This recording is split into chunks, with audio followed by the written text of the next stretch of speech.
செல்போனில் ஆபாச படம் எடுத்து மிரட்டிய மூவரை போலீசார் கைது செய்தனர். கூடுதல் விவரங்களை செய்தியாளர் மோகன்ராஜ் வழங்க கேட்கலாம். மோகன்ராஜ் வணக்கம். தற்போது கைது செய்யப்பட்டிருக்க மூவரின் குற்ற பின்னணி என்ன? அவர்கள் மீது என்னென்ன வழக்கு பதிவு செய்யப்பட்டிருக்கிறது?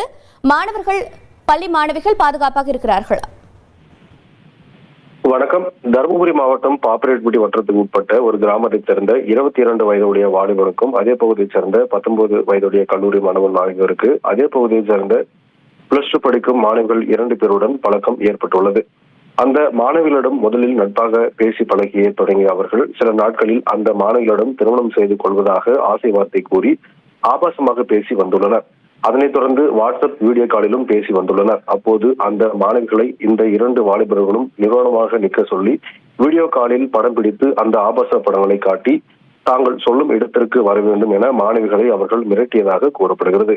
இந்த நிலையில் அந்த ஆபாச படங்களை 22 வயதுடைய வாலிபரும் கல்லூரி மாணவனும் சேர்ந்து அவர்களது நண்பரான 24 வயதுடைய வாலிபருக்கு அனுப்பியுள்ளனர். அந்த நபர் அந்த படங்களை வாட்ஸ்அப் குழுவில் பகிர்ந்ததாக தெரிகிறது. இந்த நிலையில் இந்த ஆபாச படங்கள் வாட்ஸ்அப் குழுவில் பரவியதை அறிந்த அந்த மாணவிகளின் உறவினர்கள் அதிர்ச்சி அடைந்து இது தொடர்பாக மாணவிகளின் தந்தையிடம் கூறியுள்ளனர்.